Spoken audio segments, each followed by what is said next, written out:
Sometimes all that's needed is a simple home-cooked meal. Chicken soup was part of every occasion, every holiday. When anyone wasn't feeling well, it was Jewish always penicillin. Jewish Jewish penicillin. It was penicillin. always chicken soup.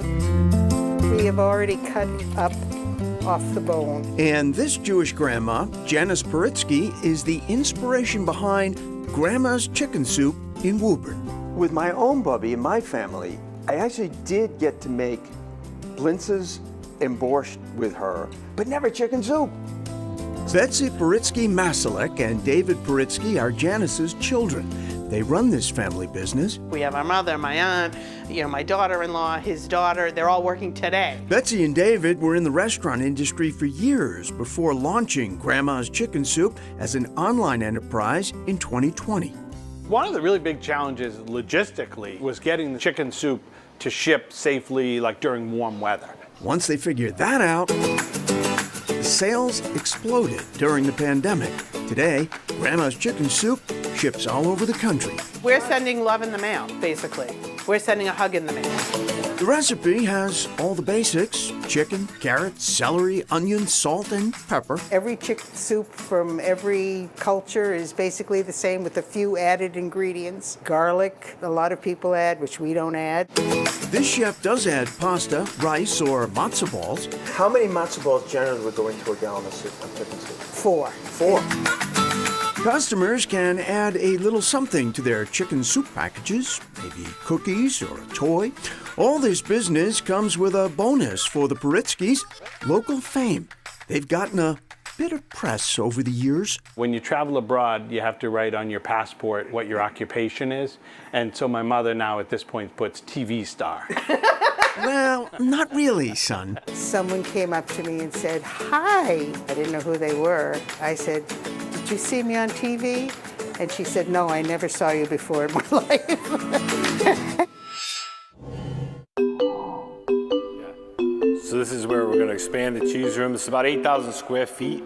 8,000 square feet for vegan cheese. That is, among other locally made products. It's a really fun business. It's exciting, and I think we'll be the largest plant-based manufacturer in the nation by the end of this year.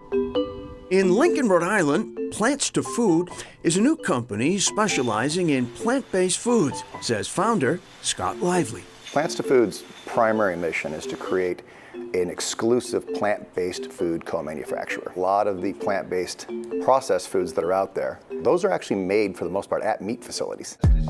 Ironically, Lively worked for years in the organic beef industry. I really got into plant-based foods just because it was an explosive market.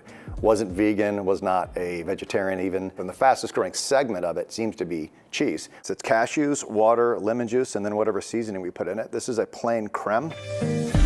Lively says many consumers also want clean, nutrient-rich foods. No one's going to argue is that we eat way too much processed foods. And if you can't pronounce half the ingredients on the back of a package, why are you eating it? Here, items including this marinade are made and shipped quickly, says Chief Operating Officer Joe McKenna. It goes through the process through the room where it'll get heated.